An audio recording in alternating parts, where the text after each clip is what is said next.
Notice: persons attempting to find a motive in this narration will be prosecuted. Persons attempting to find a moral in it will be banished. Persons attempting to find a plot in it will be shot. By order of the author, per G.G., Chief of Ordnance. So begins one of the classic tales of American history and American fiction. Arguably one of the first genuine American writers, Mark Twain has long been a hero of mine in terms of writing style and dry humor. I'm about to try something. I don't know if this is going to work or not. I've never really done this before, but I'm about to be an audiobook for The Adventures of Huckleberry Finn. Chapter The Next. Explanatory. In this book, a number of dialects are used, to wit, the Missouri Negro dialect, the extremist form of the backwoods southwestern dialect, the ordinary Pike County dialect, and 4 modified variations of the last. The shadings have not been done in haphazard fashion, or by guesswork, but painstakingly, and with the trustworthy guidance and support of personal familiarity with these several forms of speech. I make this explanation for the reasons that without it many readers would suppose that all the characters were trying to talk alike and not succeeding. The author.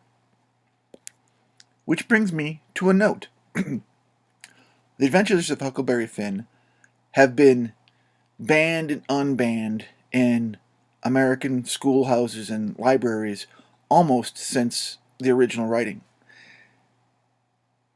Yes, Mark Twain talks about slaves and slavery, and a child in the book struggles with doing the right thing and keeping a slave and even turning one in. I'm not going to get into that, at least not here. I would love to have the conversation with someone on a one-on-one basis, or maybe even as a group after we get through this. But you can look at Huck Finn as an episodic. It's essentially a comic book without the drawing. At least that's what Mark Twain started out to write. And as we go through, you'll find that, like a bend in a river, the narrative takes a very definite turn. And that reflects a time in Twain's life where he was also struggling with what was right. What society said was right, and what his heart said was right. Twain by that time had won and lost, rather earned and lost, fortunes a number of times. And he was, I'd say he was well past giving a darn about what anybody thought, but he wasn't, because no one really is. He'd made a fortune writing Tom Sawyer, lost it in some electricity gambles, basically, betting on the wrong horse there, and had reestablished a fortune as a public speaker, even as one of our first stand-up comedians. His dry wit and humor were the precursor to some of the greats in our own time. And I've always found his writing style to be a delight. For me, it's almost like reading candy. I love the way he plays with things. I love that he allows his readers to be smart and pretends to be dumb while doing so. By all accounts, Twain was an ass. And maybe that's why I feel like I have something in common with him. But anyway, here we go. Chapter 1. You don't know about me without you've read a book by the name of The Adventures of Tom Sawyer. But that ain't no matter. That book was made by Mr. Mark Twain, and he told the truth, mainly. There was some things he stretched out, but mainly he told the truth. That's nothing. I've never seen anybody that but lied one time or another, without it was Aunt Polly, or the widow, or maybe Aunt Polly's sister Mary. I got that wrong. I'm going to back up. I told you I've never done this before. But that ain't nothing. I ain't seen never anybody but lied one time or another, without it being Aunt Polly, or the widow, or maybe Mary.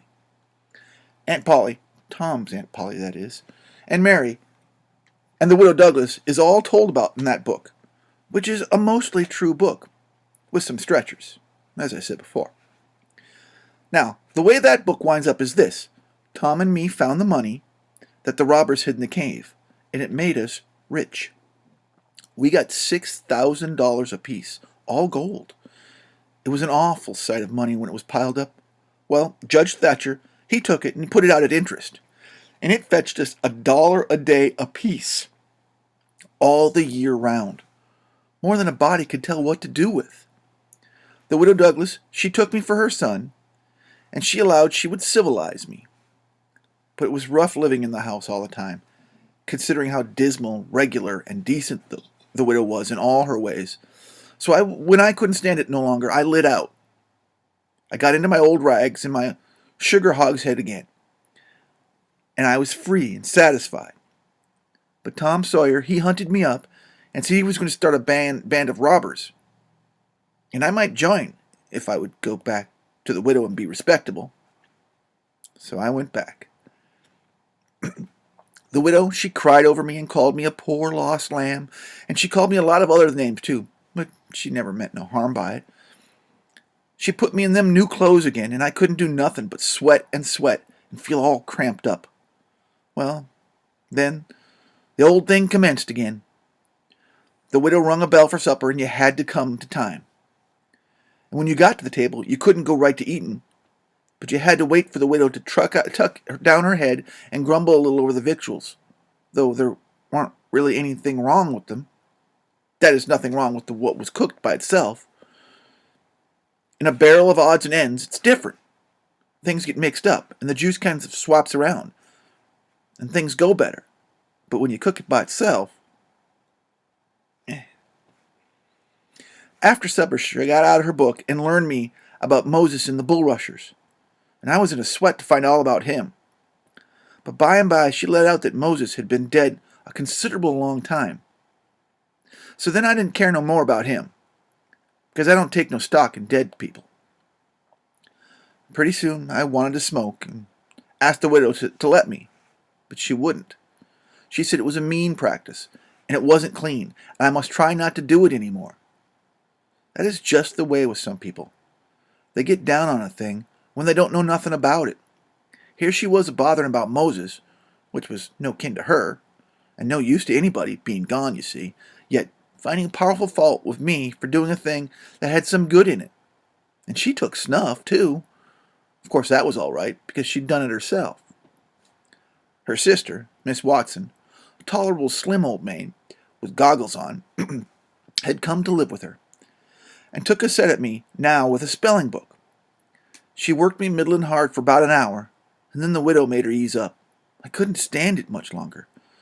Then for an hour it was deadly dull, and I was fidgety. And Miss Watson would say, "Don't put your feet up there, Huckleberry," and "Don't scrunch up like that, Huckleberry. Set up straight." And pretty soon she would say, "Don't gap and stretch like that, Huckleberry. Why don't you behave?" Then she told me all about the bad place, and I said I wished I was there. She got mad then, but I didn't mean no harm. All I wanted to do was go somewheres. All I wanted was a change. I weren't particular. She said it was wicked to say what I said. Said she wouldn't say it for the whole world. She was going to go to live so that she could go to the good place. Well, I couldn't see no advantage in going where she was going, so I made up my mind I wouldn't try for it. But I never said so, because it would only make trouble and wouldn't do no good. Now, she'd got a start, and she went on and told me all about the good place. She said all a body would have to do would go around all day long with a harp and sing forever and ever. So I didn't think much of that, but I never said so.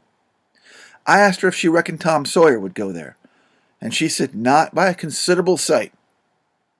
I was glad about that, because I wanted him and me to be together. Miss Watson, she kept pecking at me, and it got tiresome and lonesome. By and by, they fetched the niggers in and had prayers, and then everybody was off to bed. I went up to my room with a candle piece and put it on the table. Then I sat down by a chair sat down in a chair by the window and tried to think of something cheerful. But it weren't no use. I felt so lonesome, I most wished I was dead. The stars were shining, and the leaves rustled in the woods ever so mournful. And I heard an owl, away off, hoo-hooing about somebody that was dead, and a whippoorwill and a dog crying about somebody that was going to die, and the wind was trying to whisper something to me, and I couldn't make out what it was. And so it made the cold shivers run over me. Then, away out in the woods, I heard that kind of sound that a ghost makes when it wants to tell about something that's on its mind, and it can't make itself understood. So it can't rest easy in its grave, and has to go about that way every night, grieving. I got so downhearted and scared, I did wish I had some company. Pretty soon a spider went crawling up my shoulder, and I flipped it off, and it lit into the candle. And before I could budge it was all shriveled up. I didn't need anybody to tell me that was an awful bad sign, and would fetch me some bad luck. I was so scared, and it shook most of the clothes off me. I got up and turned around in my tracks 3 times, crossed my breast every time, and then I tied up a little lock of my hair in a thread to keep the witches away. I had no confidence. You do that when you've lost a horseshoe that you've found, instead of nailing it up over the door. But I hadn't ever heard nobody say it was any way to keep a bad luck off when you'd killed a spider.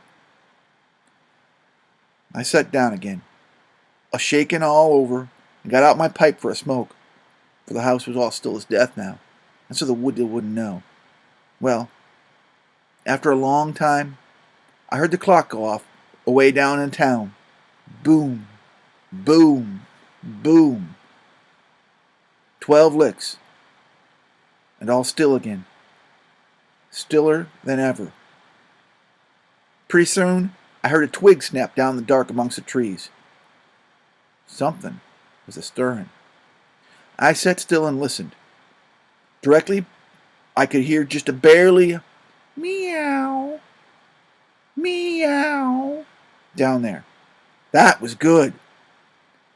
I says, meow, meow, soft as I could, and then I put out the light and scrambled out the window onto the shed. Then I slipped down to the ground and crawled in among the trees, and, sure enough, there was Tom Sawyer waiting for me. And that's the end of chapter 1. I gotta admit, it's kind of hard saying niggers. I'm going to do it because that's what's written here. And I'm trying to believe that what a word meant is important. But I'm not comfortable with it. But that's the way the story goes. And I don't mean anything by it. So we'll see what happens.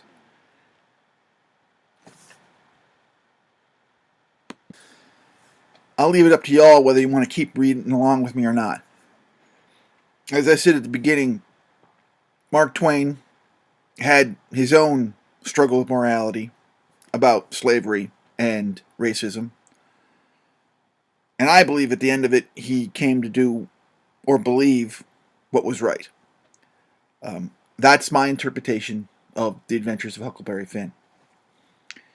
If you want to look at it as just an adventure, go ahead. I think Huckleberry learned something. I think Mark Twain learned something. And I hope everybody learns something in hearing this. Next up will be Chapter 2.